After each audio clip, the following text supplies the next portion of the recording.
कक्षा 10 हिंदी। मैं आर.एस. प्रसाद आज आप लोगों को निबंध का भाग 5 कराने जा रहा हूँ। चलिए देखते हैं इस निबंध में क्या क्या दे। यहाँ पर फिर से 3 निबंध को बताने जा रहा हूँ। तो पहला निबंध लेते हैं। इसमें पहले इसके 12 करा चुका हूँ मैं। कंप्यूटर एक मानव मस्तिष्क। देखते हैं इसमें क्या कुछ है। तो प्रस्तावना है, विज्ञान के क्षेत्र में कंप्यूटर अपने प्रभाव की वृद्धि कर रहा है। आज इसकी उपयोगिता भी बढ़ रही है। आज देश के अनेक क्षेत्रों जैसे बैंक, उद्योग, अन्य प्रतिष्ठानों में इसका प्रयोग होने लगा है।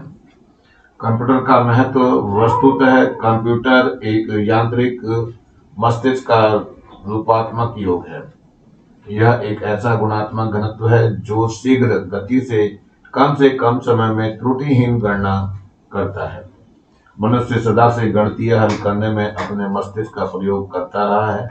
इस कार्य के लिए सबसे पहले प्रयोग किया जाने वाला यंत्र अबेकस प्रथम साधन था। आज के वैज्ञानिक युग में अनेक प्रकार के गणना यंत्र बना लिए गए हैं, परंतु इन सब में अधिक तीव्र, शुद्ध, उपयोगी गणना करने वाला यंत्र कंप्यूटर है। चार्ल्स बेबेज पहले व्यक्ति थे जिन्होंने 19वीं शताब्दी के आरंभ में कंप्यूटर बनाया था। यह कंप्यूटर लंबी गणना करके उसके परिणामों को स्पष्ट कर देता था। कंप्यूटर स्वयं गणना करके जटिल समस्याओं को मिनटों में हल कर देता है। कंप्यूटर की गणना के लिए विशेष भाषा को तैयार किया जाता है। निर्देशों और सूचनाओं को कंप्यूटर का प्रोग्राम कहा जाता है। कंप्यूटर का उपयोग, 21वीं शताब्दी कंप्यूटर का युग कहलाएगा।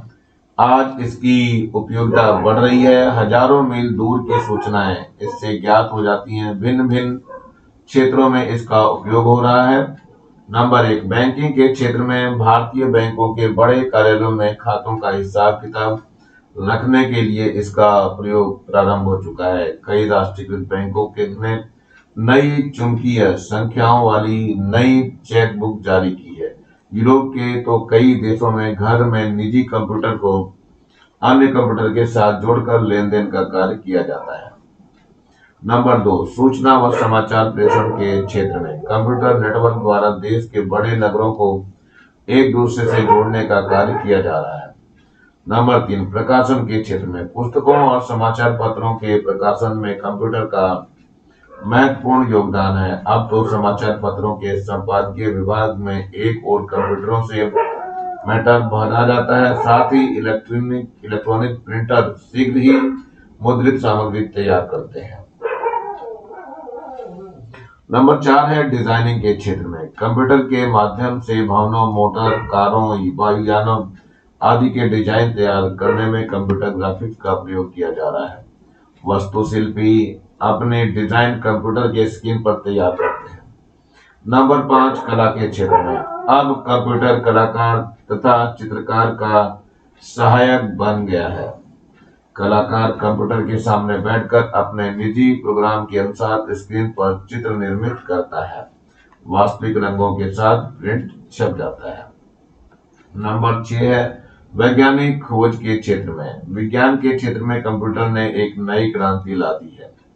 अंतरिक्ष के व्यापक चित्र अब कंप्यूटर द्वारा उतारे जाते हैं। चित्रों का विश्लेषण भी कंप्यूटर द्वारा ही किया जाता है। आधुनिक वेधशालाओं के लिए कंप्यूटर की आवश्यकता है। विज्ञान का कोई भी क्षेत्र इससे अलग नहीं है। नंबर 7, युद्ध के क्षेत्र में अमेरिका में पहला इलेक्ट्रॉनिक कंप्यूटर एटम बम से संबंधित गणनाएं करने के लिए था। जर्मन के गुप्त संदेश जानने के लिए अंग्रेजों ने कोलोसम नामक कंप्यूटर का प्रयोग किया। जीवन का हर क्षेत्र कंप्यूटर की परिधि में आ गया है। वायुयान या रेल यात्रा के आरक्षण की व्यवस्था कंप्यूटर द्वारा की जाती है। रेलवे तथा बस का टाइम भी आपको कंप्यूटर ही बताता है। इसके अतिरिक्त चिकित्सा के क्षेत्र में परीक्षा पर निर्माण में मौसम संबंधी जानकारी में चुनाव कार्य में कंप्यूटर का महत्वपूर्ण योगदान है।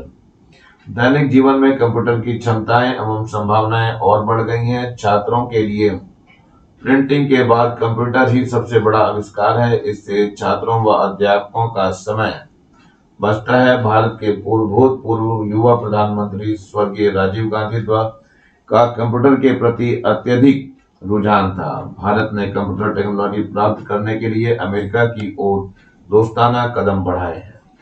अब सरकार ने कंप्यूटर पर कर घटाया है ताकि भारत में भी विदेशी टेक्नोलॉजी वाली कंपनियां स्थापित हो सके। भारत इस प्रकार के अनेक विषयों पर विदेशों से सौदा कर रहा है।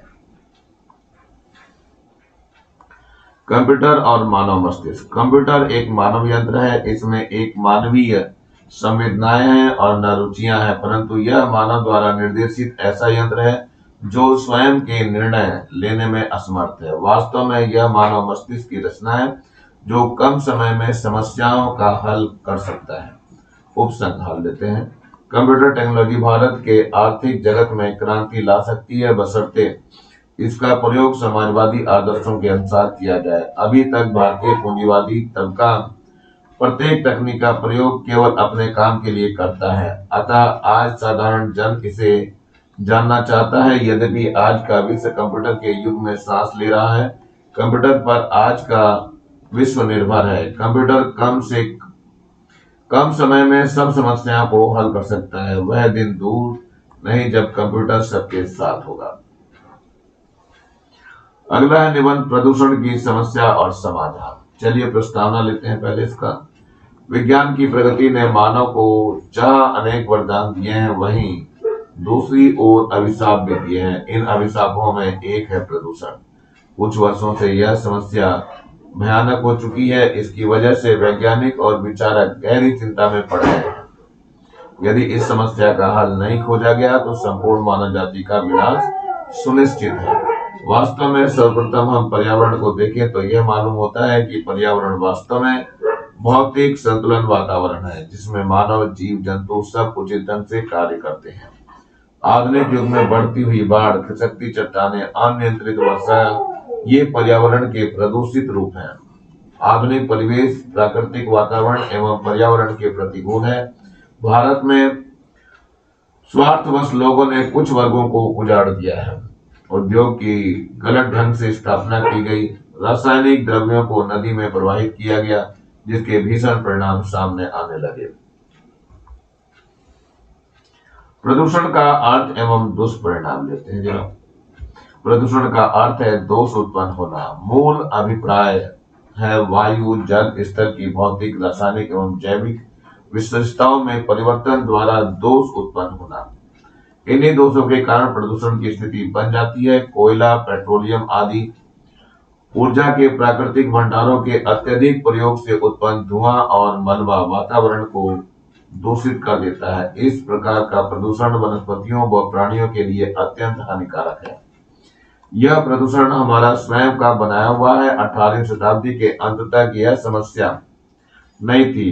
200 वर्षों में मनुष्य ने स्वयं ये समस्या उत्पन्न की है। प्राकृतिक स्रोतों के विनाश के फलस्वरूप रोगों में वृद्धि हुई है। प्रदूषण के प्रकार। प्रदूषण के प्रमुखतः 5 प्रकार निम्नलिखित हैं। नंबर 1, पर्यावरण प्रदूषण। धरती पर चारों ओर फैली हुई वायु अनेक प्रकार की गैसों से मिलकर बनी है। ये गैसें वायु में एक निश्चित अनुपात में होती हैं। हम अपने सांस द्वारा हवा से ऑक्सीजन लेते हैं और कार्बन डाइऑक्साइड गैस छोड़ते हैं। कार्बन डाइऑक्साइड बहुत जहरीली गैस है। पेड़ पौधे इस जहरीली गैस को सांस के रूप में ग्रहण करते हैं और ऑक्सीजन बाहर निकालते हैं। इस प्रकार वायुमंडल में दोनों गैसों का संतुलन बना रहता है। वायुमंडल में यदि किसी कारण से कार्बन डाइऑक्साइड गैस जहरीली गैसों का अनुपात आवश्यकता से अधिक हो जाता है तो वातावरण में प्रदूषण की समस्या उत्पन्न हो जाती है। ईंधन भी प्रदूषण का मुख्य कारण है, जिससे मनुष्य की जीवन शक्ति कम हो जाती है। अनेक प्रकार के रोग उत्पन्न हो जाते हैं। नंबर 2, जल प्रदूषण। जल में अनेक प्रकार के खनिज तत्व एक निश्चित अनुपात में होते हैं। यदि हानिकारक तत्व उनमें मिल जाएं तो जल प्रदूषण की समस्या खड़ी हो जाती है। नदियों में पाए गए हानिकारक तत्वों की संख्या जब बढ़ जाती है तब जल प्रदूषण की समस्या बढ़ जाती है। इससे समुद्र के जंतुओं के लिए भी संकट उत्पन्न हो जाता है। अशुद्ध जल से संक्रामक बीमारियां हो जाती हैं। भूमि की उर्वरा शक्ति भी कम हो जाती है। थल प्रदूषण लेते हैं। पेड़ पौधों और खाद्य पदार्थों आदि को कीड़े मकोड़े और अन्य जानवरों से बचाने के लिए डीडीटी आदि रासायनिक दवाइयों का प्रयोग होता है, जो कि घातक सिद्ध हो सकता है। नंबर 4, ध्वनि प्रदूषण। मोटर कार, स्कूटर, हवाई जहाज आदि वाहनों, मशीन के इंजनों आदि से उत्पन्न होने वाला शोर ध्वनि प्रदूषण है। इससे मनुष्य में श्रवणहीनता, अनिद्रा, पागलपन जैसे रोग उत्पन्न हो सकते हैं। पाचन शक्ति प्रभावित होती है, दिमागी तनाव बढ़ जाता है। नंबर 5 है रेडियोधर्मी प्रदूषण। परमाणु शक्ति के प्रयोग एवं परमाणु विस्फोटों द्वारा मलबे के रूप में रेडियोधर्मी कणों का विसर्जन होता है। जब परमाणु विस्फोट होता है तब गर्म किरणें निकलती हैं, ये वातावरण में घुल मिल जाती हैं, जिससे वायु विषैली हो जाती है और आने वाली पीढ़ी पर इसका बुरा प्रभाव पड़ता है। इससे मौसम तक का संतुलन बिगड़ जाता है।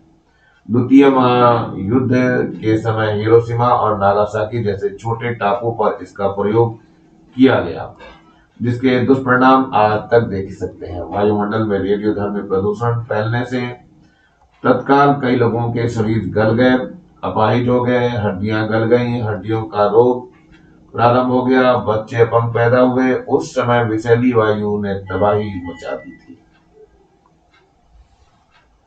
प्रदूषण की समस्या का वर्तमान व भविष्य रूप। प्रदूषण की समस्या आधुनिक औद्योगिक एवं वैज्ञानिक युग की देन है। औद्योगिक क्रांति मूल कारण है। धरती पर लाखों कारखाने विषैली गैसों का विसर्जन करते हैं। इन जहरीली गैसों के कारण वायुमंडल गर्म हो जाता है। वैज्ञानिकों का अनुमान है कि सन 21,000 तक वायुमंडल में कार्बन डाइऑक्साइड की मात्रा 4 गुनी बढ़ जाएगी। ऐसी स्थिति में ध्रुवीय बर्फ पिघल जाएगी, जिससे समुद्र तल ऊंचा हो जाएगा और अनेक समुद्र तटीय नगर डूब जाएंगे। बाढ़ आ जाएगी, धरती की उर्वरा शक्ति कम हो जाएगी, अनेक प्रकार के रोग तथा महामारियां फैलेंगी। रेडियोधर्मी प्रदूषण से हानियां बढ़ती जा रही हैं। पिछले 40 वर्षों में विश्व में 1200 परमाणु विस्फोट किए जा चुके हैं। इन विस्फोटों से ऋतुओं का संतुलन बिगड़ा है, मौसमों में तरह तरह के बदलाव हो रहे हैं। प्रदूषण की समस्या अपनी चरम सीमा पर है।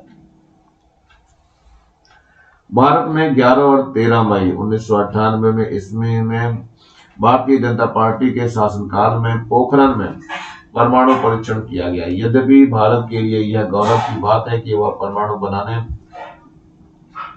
में आज सक्षम है, परंतु इस विस्फोट से आसपास के गांवों को जो प्रतिक्रिया प्रारंभ हो गई है, उसको सुलझाना कठिन है। कुछ पार्टी इससे सहमत है, कुछ असहमत है। यह राजनीति का एक मुद्दा भी बन गया है। वहीं दूसरी ओर पाकिस्तान ने जवाब में 28 मई 1998 ईस्वी को 4 परमाणु विस्फोट किया। यह राजनीति का खेल तो है, परंतु विस्फोटन जगह की स्थिति पर जो प्रभाव पड़ा है, उसकी किसी ने परवाह नहीं की। वहां 2 दिन जश्न मनाया गया। प्रदूषण रोकथाम के उपाय। हर देश इस समस्या की रोकथाम में लगा हुआ है। अमेरिका, ब्रिटेन, फ्रांस आदि ने कई उपाय प्रारंभ कर दिए, जैसे वाहनों में ध्वनि नियंत्रण यंत्र लगाना, हानिकारक रासायनिक तत्वों को नष्ट करना, परमाणु विस्फोटों पर प्रतिबंध लगाना आदि। भारत जैसे विशाल देश में प्रदूषण की रोकथाम की दिशा में कोई ठोस काम नहीं हो रहा है। इन समस्याओं का एक ही हल है, वनों की रक्षा और वृक्षारोपण, क्योंकि इन पेड़ों से ऑक्सीजन और कार्बन डाइऑक्साइड का संतुलन बना रहता है। रासायनिक तत्वों को नष्ट करना चाहिए। उपसंहार देखते हैं। यह समस्या किसी एक देश की समस्या नहीं है, वरन संपूर्ण विश्व की समूचे मानव जाति की है। वनों के लोप होने से औद्योगिकरण, परिवहन, कार्बन मोनोऑक्साइड आदि विषैली गैसों ने वातावरण को विषाक्त बना दिया है। गंगा को दूषित होने से, जनसंख्या को रोगग्रस्त होने से बचाना है।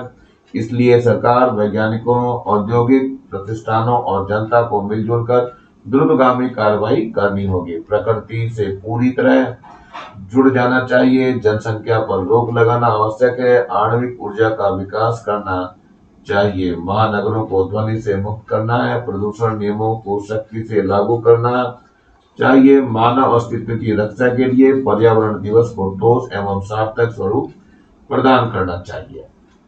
चलिए अगले निबंध की बात करते हैं। नंबर 15, दहेज की बलि देवी पर भारतीय नारी। अबला जीवन हाय तुम्हारी यही कहानी, आंचल में दूध है और आंखों में पानी। अच्छी से अच्छी प्रथा काल के अंत प्रवाह में अपनी अच्छाइयां प्राय खो देती है, उसकी प्रासंगिकता चूक जाती है। दहेज प्रथा की भी अच्छाइयां समाप्त हो गई और यह एक कुप्रथा बनकर रह गई है। बेटी की विदाई के समय दिया जाने वाला उपहार या दहेज आज स्नेह का प्रतीक नहीं रहा, एक त्रासद व्यवहार बनकर रह गया है। दहेज प्रथा एक अभिशाप है। दहेज प्रथा आज अभिशाप बन गई है। कन्यादान के पावन कर्म को कुत्सित करने वाली यह प्रथा भारतीय नारी के लिए तो अभिशाप ही है, हमारे समाज के लिए भी एक कोड है। दहेज का नाम सुनते ही कन्या के पिता का दिल दहल उठता है,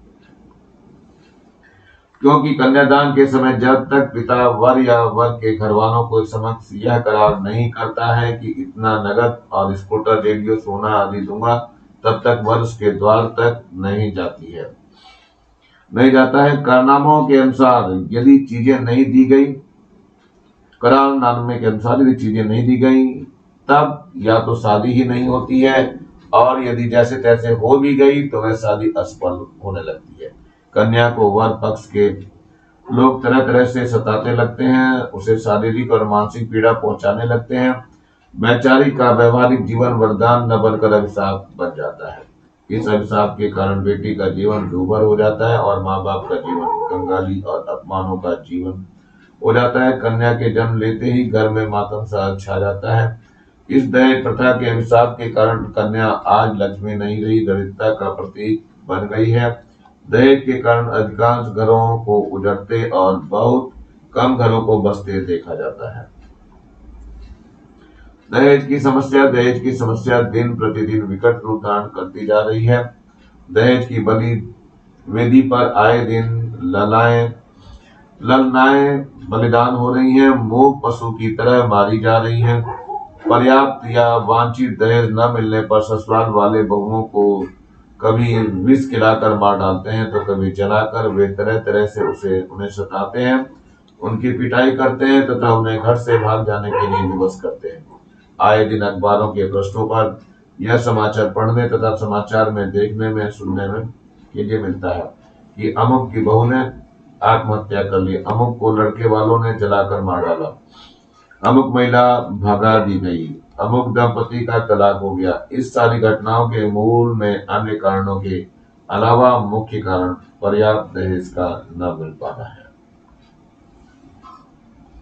हमारे समाज में एक कहावत है, लड़की ससुराल में या स्वर्ग में ही भली लगती है।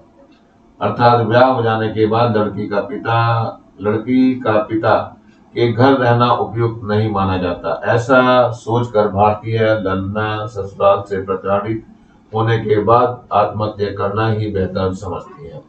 आज दहेज के कारण हमारा समाज भारी परेशान है। जिस घर में 2-4 लड़कियां अनब्याही पड़ी हैं, वह घर चिंता और गरीबी में डूबने लगता है। लोग गहने, मकान, खेत खलिहान गिरवी रखकर बेटी की शादी करते हैं।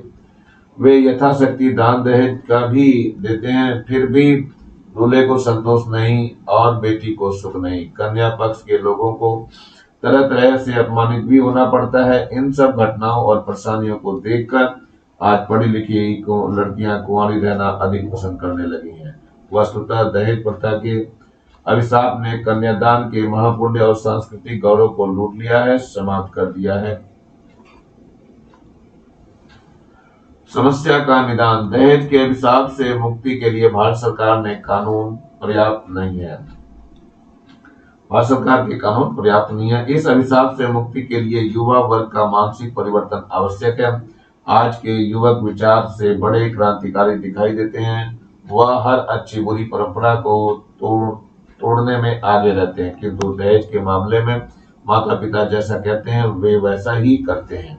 दहेज की समस्या से निपटने के लिए भारतीय नारी को भी जागना होगा। उन्हें अपनी अस्मिता की पहचान पुरुष वर्ग को करानी होगी तथा समाज में उचित सम्मान पाने के लिए सचेत होना होगा। हर नारी को आज बहू है, कल सास बनती है, बेटे की मां बनती है, अतः उसे चाहिए कि वह दहेज लेने के से अपने पति को रोके और दहेज के नाम पर बहू पर अत्याचार न खुद करे और न अन्य से होने दें।